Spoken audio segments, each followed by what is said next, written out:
శ్రీ గురుభ్యో నమః. శ్రీ మహాగణపతే నమః. కుజ సంచారం అనేది మొదలవబోతుంది. రాబోతున్నటువంటి ఫిబ్రవరి 5వ తారీఖు నుంచి ఇక కుజ సంచారం మొదలవుతున్నది. ఇక కుజ సంచారం ఎప్పుడైతే స్టార్ట్ అవుతుందో 40 రోజుల పాటు కుజుడు మకర రాశిలోకి రాబోతున్నాడు. మకర రాశిలోకి వచ్చినటువంటి కుజుడు 40 రోజుల పాటు మకర రాశిలోనే కొనసాగబోతున్నాడు అన్నమాట. కుజుడు ఎటువంటి గ్రహం అనేది చూద్దాం. కుజుడు ప్రతి ఒక్కరి జీవితంలో వైవాహిక జీవితంలో ప్రభావితం అనేది ఎక్కువగా చేస్తూ ఉంటాడు. మనందరికీ తెలిసిందే. కుజదోషం అంటారు. కుజదోషం ఉన్నప్పుడు వివాహం డిలే అవుతుందని చెప్పి కొంతమంది అనుకుంటారు. కాకపోతే కుజదోషమే వివాహ డిలేకి కారణం కాదు. ఫస్ట్ ఆఫ్ ఆల్ శని యొక్క బలం కూడా ముఖ్య కారణంగా ఉంటుంది. అలాగే గురువు యొక్క స్థితిగతి రీత్యా కూడా వారికి వివాహం తొందరగా అవుతుందా లేటుగా అవుతుందా అని చెప్పి కూడా తెలుస్తూ ఉంటుంది. కుజ సంచారం గురించి మాట్లాడేటప్పుడు కుజుడు కొన్ని స్థానాల్లో యోగాన్ని ఎక్కువగా ఇస్తూ ఉంటాడు. 3, 6, 11 స్థానాల్లో అనుకూలమైనటువంటి ఫలితాలు కూడా ఇస్తాడన్నమాట. అదే వేరే యొక్క గ్రహాలు తన యొక్క జన్మరాశిలో ఎక్కడైతే సంచారం చేస్తున్నప్పుడు తనతో పాటు ఇంకో గ్రహం ఉంటే కుజుడు యోగాన్ని ఎక్కువగా ఇవ్వడం అన్నమాట. అలాగే ఎక్కువగా ప్రాబ్లం కూడా క్రియేట్ చేస్తూ ఉంటాడు. జన్మరాశిలో సంచారం చేసేటప్పుడు కూడా అనుకూలమైనటువంటి ఫలితాన్ని కుజుడు ఇవ్వడం అన్నమాట.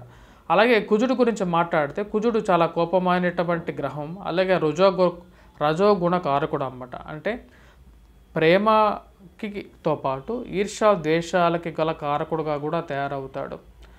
మనిషికి ఈర్ష్య ద్వేషాలు పెంపొందించగలిగినటువంటి శక్తిని కూడా ఇస్తాడన్నమాట.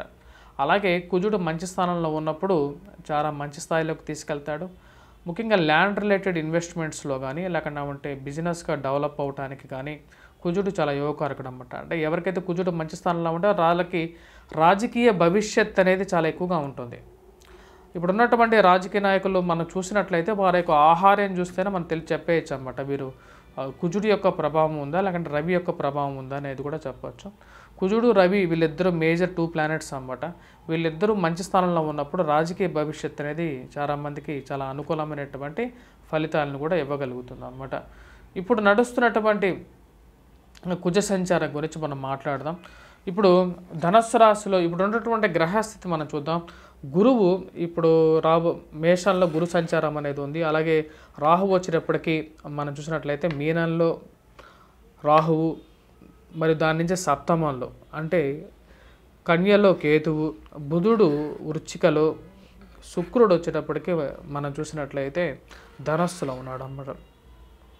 ధనస్సులో ఉన్నటువంటి శుక్రుడు ఎటువంటి ఫలితాన్ని ఇస్తాడు అని చెప్పి కూడా నేను చెప్పడం జరిగింది. మీరు ఆ యొక్క వీడియోస్ కూడా కావాలంటే మీరు వెళ్ళి చెక్ చేసుకోవచ్చు. బుధుడు కుజుడు రవి వచ్చేటప్పటికి మనం చూసినట్లయితే మకరంలోకి రావడం. అంటే ధనస్సులో ఉన్నటువంటి కుజుడు ఎవరైతే ఉన్నారో తను రాబోతున్నటువంటి స్థానం వచ్చేటప్పటికి మకరంలో రాబోతున్నాడు. కుజుడు రవికి మిత్రత్వం అనేది ఉంది. బుధుడితో కూడా మిత్రత్వం అనేది తక్కువగా ఉన్నప్పటికీ కుజుడికి సఖ్యత అనేది ఉందన్నమాట. శని కుంభంలో ఉన్నాడు. ఇప్పుడు ఇటువంటి గ్రహస్థితి ద్వాదశ రాశుల వారి మీద ఎటువంటి ప్రభావం చూస్తుంది అనేది కూడా చూద్దాం. ముందుగా ఇప్పుడు ఉన్నటువంటి గ్రహస్థితి రీత్యా రవి వచ్చేటప్పటికి శ్రవణ నక్షత్రంలో ఉన్నాడు. అలాగే కుజుడు వచ్చేటప్పటికి ఉత్తర నక్షత్రంలో, అలాగే బుధుడు వచ్చేటప్పటికి మకర రాశిలో ఉన్నాడు. అలాగే ఉత్తరాషాఢ నక్షత్రంలో కొనసాగుతున్నాడు. గురువు భరణి నక్షత్రంలో, శుక్రుడు వచ్చేటప్పటికి పూర్వాషాఢ నక్షత్రంలో ఉన్నాడు. శని శతభిష నక్షత్రంలో, రాహువు వచ్చేటప్పటికి రేవతి నక్షత్రంలో, కేతు వచ్చేటప్పటికి చిత్తా నక్షత్రం 1వ పాదంలో కొనసాగుతుంది అన్నమాట. ఇటువంటి గ్రహస్థితి ద్వాదశ రాశుల వారి మీద ఎటువంటి ప్రభావం చూపిస్తుంది అనేది చూద్దాం. మిథున రాశి వారికి ఎలా ఉంటుందని చూద్దాం. మిథున రాశి వారిని మనం చూసినట్లయితే సప్తమంలోకి వచ్చేటప్పటికి శుక్రుడు ఉన్నాడు. తద్వారా ఎటువంటి ఫలితాలు వస్తాయి, అసలు మిథున రాశి వారికి గ్రహస్థితి ఎలా అనుకూలించబోతున్నది అనేది చూద్దాం. మిథున రాశి వారికి వచ్చేటప్పటికి కొంచెం మిశ్రమమైనటువంటి ఫలితాలుగానే చెప్పొచ్చు. తీసుకోవాల్సినటువంటి కొన్ని జాగ్రత్తలు అయితే వీరికి ఉన్నాయన్నమాట. ఎందుకంటే వీరికి అష్టమంలోకి రవి కుజుడు కలిసి ఉన్నారు. అష్టమంలో ఉన్నటువంటి రవి కుజులు వచ్చేటప్పటికి వారికి సప్తమ దృష్టి అంటే కుజుడు సప్తమ రాశి వచ్చేటప్పటికి కర్కాటక రాశి వాళ్ళని డైరెక్ట్గా చూస్తున్నాడు అన్నమాట. అంటే కరెక్ట్గా 90 degrees యాంగిల్లో చూస్తున్నాడు. తద్వారా వచ్చేటప్పటికి ఆరోగ్య సంబంధితమైనటువంటి సమస్యలు అనేవి ఎదురుగా అవుతాయి. మాట్లాడేటప్పుడు తగు జాగ్రత్తలు తీసుకోవాలి. చుట్టుపక్కల ఉన్న వాళ్ళని కాపాడుకోవాలి. ఎదుటివారితో మాట్లాడేటప్పుడు, ఫ్రెండ్స్ అండ్ రిలేటివ్స్తో మాట్లాడేటప్పుడు, మీ యొక్క గృహంలో మాట్లాడేటప్పుడు చాలా జాగ్రత్తగా ఉండాలన్నమాట. ఇక రాశి వారికి వచ్చేటప్పటికి కొంచెం మిశ్రమమైనటువంటి ఫలితాలే వస్తున్నాయి అన్నమాట. ఎందుకంటే ఈ రాశి వారికి సప్తమంలో శుక్రుడు ఉన్నాడు. సప్తమంలో శుక్రుడు ఉంటే ఎటువంటి ఫలితాలు ఇస్తాడు అంటే, సప్తమ దృష్టి కలిగినటువంటి శుక్రుడు ప్రేమ సంబంధితమైన వ్యవహారాలు, అన్య స్త్రీతో ప్రేమాభిమానాలు దగ్గర అవుతాయి అన్నమాట. అంటే వారితో కలవటానికి ఎక్కువగా ఇష్టపడుతూ ఉంటారు, వాళ్ళతో తిరగటానికి ఎక్కువగా ఇష్టపడతారు, ప్రేమ సంబంధితమైన వ్యవహారాలు చురుగ్గా ఉంటారు. అదేవిధంగా అష్టమంలో రవి కుజుడు ఉన్నప్పుడు ఏమవుతుంది, ఈ మెరైటల్ ఇష్యూస్ కానీ, కోర్ట్ రిలేటెడ్ ఇష్యూస్ కానీ, ఇలాంటివి ఉద్రేకపూరితమైనటువంటి మాటలు అన్నమాట. అంటే మాట్లాడేటప్పుడు ఉద్రేకంగా మాట్లాడడం కానీ, డబ్బు కూడా దాని తగినట్టుగా ఖర్చు అవ్వటం కానీ జరుగుతుంటుంది. సో అప్పుడు మనం చేయాల్సినటువంటి పని ఏంటి, చతుర్థంలో ఉన్నప్పుడు కడుపులో నొప్పి కూడా వస్తుంటుంది, చతుర్థంలో కేతు ఉన్నప్పుడు. అలాగే సప్తమంలో శుక్రుడు ఉన్నప్పుడు ఈ ప్రేమ సంబంధితమైనటువంటి కోరికలు అనేవి ఎక్కువగా పుడుతుంటాయి. రవి కుజుడు ఎప్పుడైతే ఈ రాశి వారికి అష్టమంలో ఉన్నప్పుడు ఆరోగ్య సంబంధితమైన విషయాల్లో తగు జాగ్రత్తలు తీసుకోవాలి. కుటుంబంలో ఆరోగ్యం, కుటుంబంలో ఎవరైతే మీ తల్లిదండ్రులు కానీ లేకపోతే మీ పిల్లల యొక్క ఆరోగ్యాన్ని ఎక్కువగా చూసుకోవాలి. కుటుంబ వృద్ధి గురించి తోడ్పడాలి, డబ్బుని కొద్దిగా జాగ్రత్తగా కూడా చూసుకోవాలన్నమాట. ఇక రాశి వారికి అష్టమంలోకి రాబోతున్నటువంటి కుజుడు అంత యోగ్యాన్ని ఇవ్వడు, మానసిక వ్యధను కూడా ఇస్తాడు. అలాగే డబ్బు ఖర్చు కూడా అలాగే అవుతుంటుంది అన్నమాట. అంటే డబ్బు అనేది కూడా విపరీతంగా ఖర్చు అవుతుంటుంది.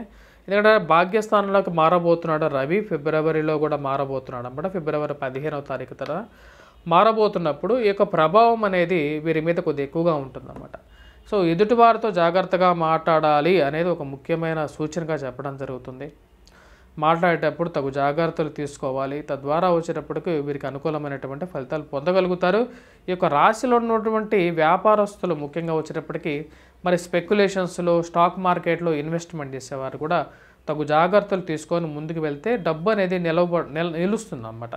అంతేగాని ఈ యొక్క పీరియడ్లో ఫిబ్రవరి, మార్చి పీరియడ్ అనేది వీరికి అంత అనుకూలమైనటువంటి గ్రహస్థితిగా లేదు. కాబట్టి విద్యార్థులు అయితే బాగా కష్టపడి చదవటం అనేది ముఖ్యమైన సూచన.